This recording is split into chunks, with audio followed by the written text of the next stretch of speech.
What's going on, everyone? My name is Size. In today's video, I'm going to be showing you just how broken the flamethrowers can be in PvP. Now, these things do really good constant damage. They block the enemy's vision, so they're not going to be able to really tell where we're at. It's going to allow us to dash around them pretty easily, and honestly, these flamethrowers are just a ton of fun to use in PvP. Without any further ado, let's get straight into it. Our right and left-handed weapon running dual bad cook flamethrowers. Yes, the attack power and impact is low, but they do constant damage and they allow us to clog our enemy's line of sight, which allows us to dodge around their attacks pretty easily. On top of doing constant damage, we also apply heat buildup, which is a nice additive bonus on top of all of that. For our back right and back left shoulder weapon running dual huxleys. Now, these do really nice attack and impact and allow us to keep up constant pressure on the enemy. Now, combine this with our flamethrower, we do really nice constant damage, and the huxleys allow us to achieve some nice burst impact, which our flamethrower does not. And once we hit that stagger on the enemy, huxleys combined for flamethrower will do really nice burst DPS, and most of the time we'll kind of take about more than half their health on a stagger once we do achieve that stagger. Now, for a head, run the VE44A. Now, I've been looking for a reason to run this head, and on this build, I think it suits it really well, and I just love the way the helmet looks. Now, we get some really nice AP and defenses from this head, as well as attitude stability and system recovery. But overall, it's just a pretty good head, and I just love the way it looks on this build. For our core, run the HAL 826. Now, this just allows us to achieve low energy recharge delay compared to anything else. And I wanted to get our energy recharge delay pretty low, so I wanted to go with the HAL. Now, on top of that, we do get good AP and defenses. And we get pretty good generator output and supply as well. For our arms, we are running the notched arm just so we can get max firearm spec. Now, we don't really have to worry anything with recoil control since we are running flamethrowers. And you know, the flamethrowers have such big spread and stuff, you don't really need to worry anything about recoil. Melee spec does nothing, so we're just going to go for max firearm spec just so we can keep track on the enemy the best we can, just to keep up that constant damage and pressure with our flamethrowers. For our legs, we are running the reverse joint mine beta legs. Now, we do get good AP and defenses, and the reason why we're running reverse joint is because going against some of those builds that kind of stay in the air a little bit more, maybe a missile build, something like that, reverse joint legs are really nice just to keep that constant pressure in the air. On top of all that, we are also going to get a really nice assault boost kick. I don't know if this does more than the normal legs. I haven't really tested or at least paid attention, so if you guys do know that, you know, depending on what legs you do, the assault boost kick will do more stagger, let me know in the comments below, but I'm pretty sure these do. For our booster, we are running the gills. Now, this is going to give us the lowest quick boost reload time we can for this build, as well as we have decent energy consumption and thrust. Now, the reason why we are running the gills is just so we get, like I said, our quick boost reload time low as possible.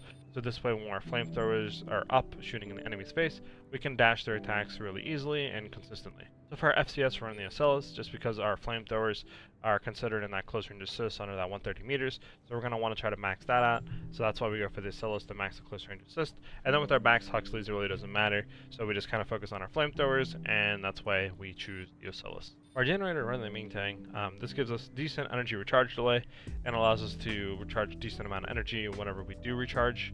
And it honestly just gives us that total EN load we need as well. On our EN output and stuff like that, just because some other ones we can't run, like I'd like to run the Ling Tai, but like I said, we can't because we need more EN output. So running something like the Ming Tang is going to be probably your best bet. You can't run something like the Sentai either because our total load is too high, so in my opinion, the Ming Tang is going to be the booster you're going to want to run. The generator you're going to want to run. For our expansion, running Pulse Armor, this is going to allow us to reset our stamina if we get staggered. Nice defensive layer too. If the enemy is kind of getting low on health, we can just pop this and go in their face and play really aggressive. If they have something like a melee build or, you know, something like Zimmies. You could also run Assault Armor, but Assault Armor, you're going to have to play really, really aggressive and hope that they don't kind of stagger you. Because if you get staggered, I guess you could pop Assault Armor too to counter that. But in my opinion, Pulse Armor just has more outplay abilities. So that's why I run Pulse Armor. But you can feel free to run like anything you want here. My controller messed up a little bit here. Alright, we're good to go now. So the way you want to play these is kind of stay in that range to where they're not going to be able to be in your face, but at the same time you're going to be able to be that optimal range for the flamethrowers. And since we are running the reverse joint legs, we're just able to get really nice assault boost kicks on the enemy. We're going to hit a double assault boost on this enemy just because he's trying to play range a little bit. So we get the stagger, we really nice damage on him. Then he does stagger us, but we're able to pop our Pulse Armor to kind of reset and you know, kind of reset the fight. Or he's just trying to play range, so we're just going to just dash in, assault boost kick, keep the pressure up since we have the health lead. And our flamethrowers, like I said, do really nice constant damage, so as long as we're in their face a little bit. We don't have to be entirely in their face. The flamethrower is going to be able to keep that constant damage up. Mixed with our huxleys, we do really nice constant damage on the enemy, and then we have nice burst stagger as well. We won in round 1, and we're basically going to play this second round the same way as we played the first round, because I don't think he has an answer for it. But what games have you guys been playing? Let me know in the comments below. I've been playing a lot recently. The beta did just end, but I played a lot recently of the First Ascendants. I love that. I cannot wait to make more content and stream it when the game full releases, hopefully soon. But, so yeah, so we're just basically going to do the same thing with the enemy. Not going to be able to really have an answer for us right now, honestly. He does hit us with assault armor earlier, but it doesn't really matter. We just did pulse armor to kind of stagger that, and we're just going to, like I said, keep playing in his face, just because we're able to. We have the health lead, so I'm not really trying to worry too much. When we just pop our huxleys, just try to play in his face, keep that range, and we just kill him. Like I said, it's a pretty easy build. We do really nice constant damage, and mixed with our huxleys, we have really nice burst damage. Alright, here we go. Game 2. Looks like we're playing a melee, melee pistol close range type of build. So we're just gonna kind of play normal, and if we lose the first round, we'll change the way we play. I was tabbed out of the game. It's great. Alright, got it. So let's see how far played up he is. There he is. We're gonna play our huxleys, run for an assault boost kick, which we hit, and with the flamethrowers, kind of dash around them. He staggers us with the dagger. Gun for, looks like he's running double dagger. I'm gonna try to get that armor off and play in his face. He stuns us, and he's gonna win this round. Alright. It looks like he's gonna want to play close range a lot since he's a double melee. He's not really gonna have any type of threat, like on the mid to long range. And since our flamethrowers are gonna have farther range than his melee, we're just gonna kinda try to play outside of his melee range. And we're going to see how that works on the second round. Obviously, if we can get a assault boost kick, we're going to try to go for it just because it does so much stagger damage and it's really nice.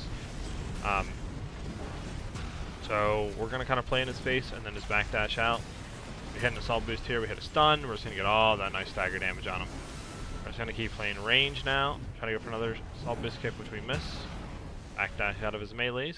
Try to go for it. We're just going to chill. Wait for a second. We're going to go back in, hit a nice assault boost kick on him. Keep playing our flamethrowers, and we're going to assault boost kick him again. Like I said, I'm pretty sure, depending on what lays you have, you do more stagger and damage with assault boost kicks, but I could just be completely, completely lying. I don't know if that's true or not. If you guys know, definitely let me know. Because I really haven't tested it, or at least, noticed it. But I'm pretty sure that's the case. So since second round worked, we're going to do the same thing. Maybe try to play aggressive, maybe not. He's coming in, we're just going to backdash out. Keep playing his face. We hit a nice stagger on him pretty early. He's already basically half health. He hits us with a stagger. We're just going to pulse armor here. Wait for our energy to come back up. Go back in, hit an assault boost kick. We're going to dash out of his way since he's trying to play in our face since he has his pulse armor up. Keep playing in range with our flamethrowers and pull out our huxleys, and he's dead. Like I said, even against melee builds that want to play in your face, most of the time you're going to be able to kill him unless you're playing somebody that's really good at the game, and even then it's really hard no matter what build you have to beat him. But this build's really nice. I enjoyed it a lot, and I think you guys will as well. But that's it for this video, guys. I hope you guys enjoyed the video, and I hope you guys enjoyed the build. Now, this build's a lot of fun to play. Like I said, the flamethrowers have a really nice, unique playstyle, and the fact that we're just able to kind of bombard our enemies, screen, and really make it, kind of clutter the screen, really make it hard for them to see. It allows us to really dodge their attacks pretty easily. Paired with our assault boost kicks and our huxleys, we're able to get really nice stagger damage on the enemy, and then once we stagger, all that accumulative damage just builds up really fast, and we do some pretty decent burst damage. Now, if you guys have any other builds you want me to do builds on, try PvP out with, maybe other ideas for this game I could make YouTube videos on, or you'd like me to make YouTube videos on, let me know in the comment section below. Also, if you guys could like the video, subscribe to the YouTube channel, really helps me know that you guys are enjoying these type of videos to keep putting more builds and guides and content out on Armored Core. It honestly just helps with the YouTube algorithm to get it out to more people. I hope you guys have a good rest of your day or night depending on when you're watching this video, and I'll see you in the next one, guys. Peace.